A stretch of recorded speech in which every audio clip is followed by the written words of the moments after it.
Hola, bienvenido a Cacha Esto, el espacio donde vamos a desmenuzar lo que pasa en Ecuador sin enredarnos. Hoy vamos a entender qué pasó con la consulta popular, por qué fue tan comentada y qué significan sus resultados para Ecuador. Prepárate porque aquí te lo explicamos fácil y directo. Bueno, todo esto empezó cuando la Corte Constitucional dio luz verde a las preguntas propuestas por el presidente Daniel Noboa en el CNE y convocó oficialmente desde ahí un debate nacional y bueno, ya vimos todas las consecuencias.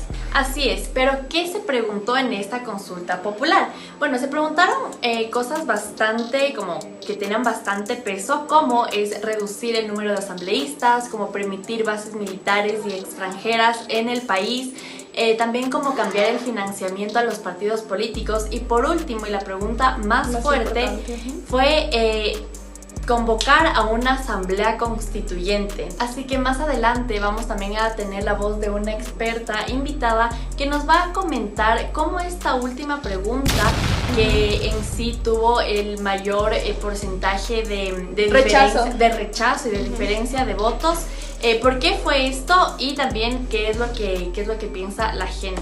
Bueno, pero aquí nos interesa qué dijeron los resultados.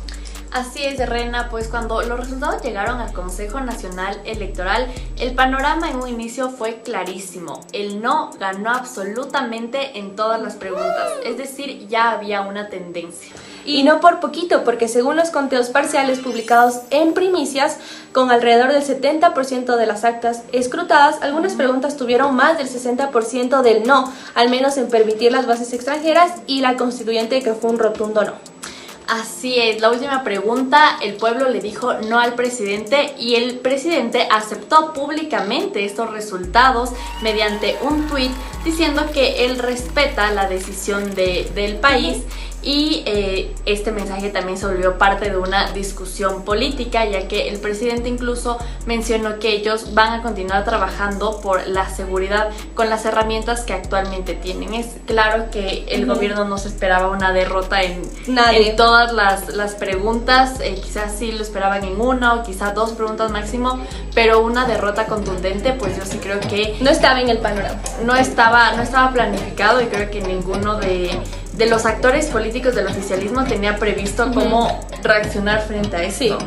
¿Pero ustedes creen que después de esta derrota en la consulta popular para el oficialismo, el gobierno tenga algunas limitaciones para impulsar reformas? Bueno, yo creo que para entender mejor la pregunta que tú tienes y cómo interpretamos los resultados, invitamos a una experta en el tema y vamos a ver qué nos dice. Yo creo que definitivamente el margen de maniobra del gobierno ahora se ha reducido. Pero no se ha reducido en no le dejemos gobernar o no le vamos a dejar gobernar, sino en lo que es justo y necesario exigir y ver y como controlar, vigilar, esa es la palabra, a un gobierno, a cualquier gobierno, no importa cuál sea. ¿Se considera una solución presentar renuncias y la salida de actores políticos del gabinete presidencial como está pasando actualmente? Sí, pero no como está pasando actualmente. O sea, digamos que definitivamente es parte de un proceso que se hace, ¿no? Pedir la renuncia, tener los cargos a disposición y luego pues el presidente acepta o no la renuncia según quiera reconfigurar este gabinete. Entonces, por un lado se sigue este protocolo, podríamos decir, donde además era esperable porque digamos, el triunfo del no fue monumental, no fue como ni siquiera por porcentaje interno, arrasó, y no es que en una pregunta, sino en todas. Entonces cabe totalmente el proceso en sí mismo, pero no creo que como se está llevando. Y si vamos a los cambios que ha hecho, por ejemplo, nombra a Álvaro Rosero como, o sea, radiodifusor, ¿no es cierto?, de Radio Democracia, de EXA FM, ministro de gobierno.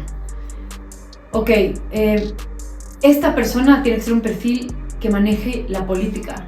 O sea, es uno de los cargos más sensibles y que requieren la mayor destreza y conocimiento de experiencia en estos temas. ¿Álvaro Rosero los tiene? No los tiene. Número 2, se ve claramente que por algo hay un interés, de nuevo, en la comunicación, así como con La Posta y Bosca, que mencioné antes, en este caso con radiodifusores, con Radio Democracia, con Radio EXA y con cualquier otro medio, de tener cierto control. O sea, ahí para mí la línea es muy clara y de nuevo no es transparente.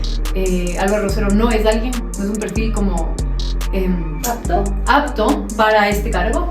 Además de que está el tema con la radiodifusión, además tiene impedimentos para ejercer el cargo. Y todavía no ha habido un nuevo pronunciamiento de quién va a ser el perfil seleccionado.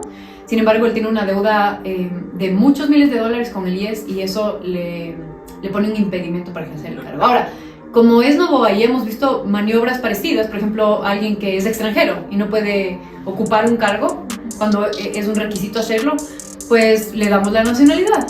Muy sencillo. Entonces aquí, no sé, podrían pagar la deuda, por ejemplo, ¿no? Mientras editábamos este video, se publicó un comunicado oficial.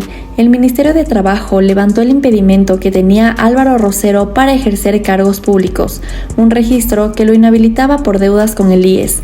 Pero a pocas horas de su nombramiento como ministro de Gobierno, ese impedimento fue eliminado oficialmente. Bien, después de este análisis sobre cuál sería el siguiente paso o de aquí en adelante, cómo sería la manera estratégica de llevar a cabo todas las acciones que el gobierno tiene planificados, yo te quiero preguntar, Rena, ¿tú qué crees que fue el diferenciador o el punto quiebre de llevarse una consulta popular con la mayoría de votos, o sea, como un 60% de votos al no, a diferencia del sí, claro. del sí? Bueno, yo la verdad pienso que ahorita el país está viviendo una polarización bastante extrema. El lunes a primera hora de la mañana, como me es costumbre, reviso las redes sociales y lo primero que se ve, bueno, son más noticias de muertes violentas, pero lo que aquí me importa son los comentarios. Entonces, ¿qué dicen los comentarios?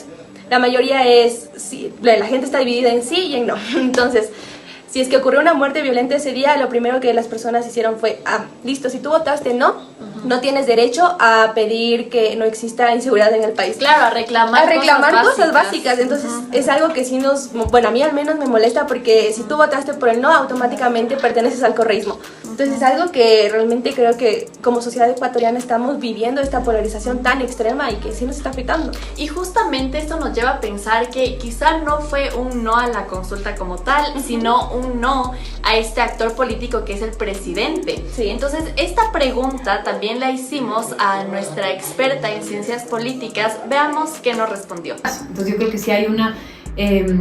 como hay una diferencia entre las preguntas, quiere decir que no todos votaron todo sí o todo no. Y esto nos lleva a pensar que pues tal vez había temas más delicados en los que la gente no quería darle ese poder o esos procesos tan delicados como podría ser una constituyente a Daniel Noboa. Y en ese sentido, entonces ya podemos ver como un análisis más de la ciudadanía en tanto a ¿es él capaz de llevar este proceso o no? Entonces tenemos por un lado el voto más duro, podríamos decir, correísta, anticorreísta o novoísta, ¿no es cierto? Y luego sí como un análisis posterior de quién es la persona o si es el gobierno adecuado para llevar ciertos procesos a cabo. Bueno, Rena, ¿y tú qué crees que queda ahora? ¿Y ahora? ¿Y ahora? ¿Y ahora? Por un lado, la ciudadanía ya dio una señal que no quiere cambios apresurados en temas delicados. Y por otro lado, el gobierno tendrá que replantear su estrategia, sobre todo en reformas institucionales. Y también queda algo muy importante para mejorar, la manera en la que se comunican los procesos, porque si no entendemos bien lo que vamos a votar, la democracia no va a funcionar como debería. Y así es, chicos, hasta aquí llegó la pregunta del día: ¿qué pasó con la consulta popular en Ecuador? En Cacha Esto buscamos que la información llegue a ti de manera clara, ligera, ordenada y sin muchas vueltas. Cuéntanos si crees que el resultado refleja un rechazo a las preguntas o más bien al momento político. Nos vemos en el próximo episodio de Cacha Esto. Bye.